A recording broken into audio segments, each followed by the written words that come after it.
달콤한 말씀, 행복한 하루. 오늘도 하나님 말씀 앞에 오신 강서 공동체 여러분들을 환영합니다. 오늘 우리가 함께 볼 말씀은 사무엘하 18장 1절에서 18절까지 말씀입니다. 이에 다윗이 그와 함께한 백성을 찾아가서 천부장과 백부장을 그들 위에 세우고, 다윗이 그의 백성을 내보낼세 3분의 1은 요압의 휘하에, 3분의 1은 스루야의 아들 요압의 동생 아비새의 휘하에 넘기고, 3분의 1은 가드 사람 이때의 휘하에 넘기고, 왕이 백성에게 이르되, 나도 반드시 너희와 함께 나가리라. 백성들이 이르되, 왕은 나가지 마소서. 우리가 도망할지라도 그들은 우리에게 마음을 쓰지 아니할 터이요, 우리가 절반이나 죽을지라도 우리에게 마음을 쓰지 아니할 터이라. 왕은 우리 10,000명보다 중하시오니 왕은 성읍에 계시다가 우리를 도우심이 좋으니이다. 너희가 좋게 여기는 대로 내가 행하리라 하고 문 곁에 왕이 섬에 모든 백성이 100명씩 1000명씩 배를 지어 나가는지라. 왕이 요압과 아비새와 이때에게 명령하여 이르되, 나를 위하여 젊은 압살롬을 너그러이 대우하라 하니, 왕이 압살롬을 위하여 모든 군 지휘관에게 명령할 때 백성들이 다 들으니라. 이에 백성이 이스라엘을 치러 들로 나가서 에브라임 수풀에서 싸우더니, 거기서 이스라엘 백성이 다윗의 부하들에게 패하매, 그날 그곳에서 전사자가 많아 20,000명에 이르렀고, 그 땅에서 사면으로 퍼져 싸웠으므로 그날에 수풀에서 죽은 자가 칼에 죽은 자보다 많았더라. 압살롬이 다윗의 부하들과 마주치니라. 압살롬이 노새를 탔는데 그 노새가 큰 상수리나무 번성한 가지 아래로 지날 때 압살롬의 머리가 그 상수리나무에 걸리매, 그가 공중과 그 땅 사이에 달리고 그가 탔던 노새는 그 아래로 빠져나갔지라. 한 사람이 보고 요압에게 알려 이르되, 내가 보니 압살롬이 상수리나무에 달렸더이다. 요압이 그 알린 사람에게 이르되, 네가 보고 어찌하여 당장에 쳐서 땅에 떨어뜨리지 아니하였느냐? 내가 네게 은 10개와 띠 하나를 주었으리라. 내가 내 손에 은 1,000개를 받는다 할지라도 나는 왕의 아들에게 손을 대지 아니하겠나이다. 우리가 들었거니와 왕이 당신과 아비새와 이때에게 명령하여 이르시기를 삼가 누구든지 젊은 압살롬을 해하지 말라 하셨나이다. 아무 일도 왕 앞에는 숨길 수 없나니 내가 만일 거역하여 그의 생명을 해하였더라면 당신도 나를 대적하였으리이다.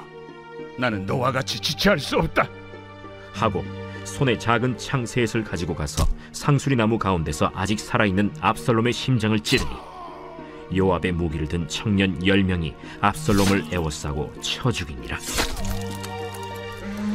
요압이 나팔을 불어 백성들에게 그치게 하니 그들이 이스라엘을 추격하지 아니하고 돌아오니라.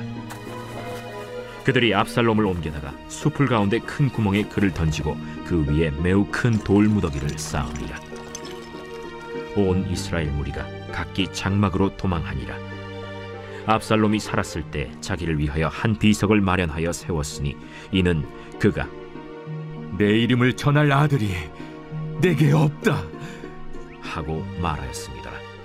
그러므로 자기 이름을 기념하여 그 비석에 이름을 붙였으며 그 비석이 왕의 골짜기에 있고 이제까지 그것을 압살롬의 기념비라 일컫더라.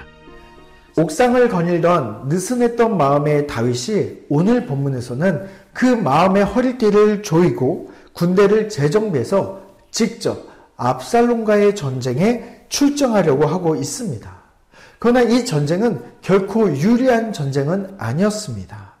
다윗의 군대는 3,4,000명에 불과했고 압살롬의 군대는 수만 명의 군대가 벌써 모여 있었습니다.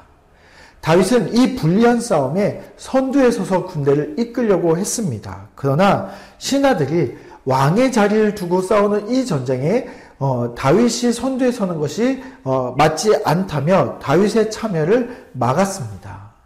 결국 다윗은 신하들의 의견을 수렴하고 성문 곁에서 출정하는 군대들을 격려하며 군대 지휘관들에게 이렇게 당부를 합니다. 우리 5절 말씀을 함께 읽어보도록 하겠습니다. 왕이 요압과 아비새와 이때에게 명령하여 이르되 나를 위하여 젊은 압살롬을 너그러이 대우하라 하니, 왕이 압살롬을 위하여 모든 군 지휘관에게 명령할 때에 백성들이 다 들으니라. 압살롬을 너그럽게 대해달라. 전쟁에 나가서 승리하더라도 압살롬에 대해서만큼은 너그럽게 대해달라. 그에 대해서 죽이거나 강압적인 태도로 그를 다루지 말고 그를 너그럽게 대해달라는 아버지 다윗의 간곡한 부탁이 있었습니다. 이후에 전쟁은 예상과는 달리 매우 빨리 그리고 일방적으로 다윗 군대의 승리로 돌아가게 됩니다. 하나님의 놀라운 은혜로 말미암아 다윗 군대가 수적인 열세에 있음에도 불구하고 크고 쉬운 승리를 얻게 되죠.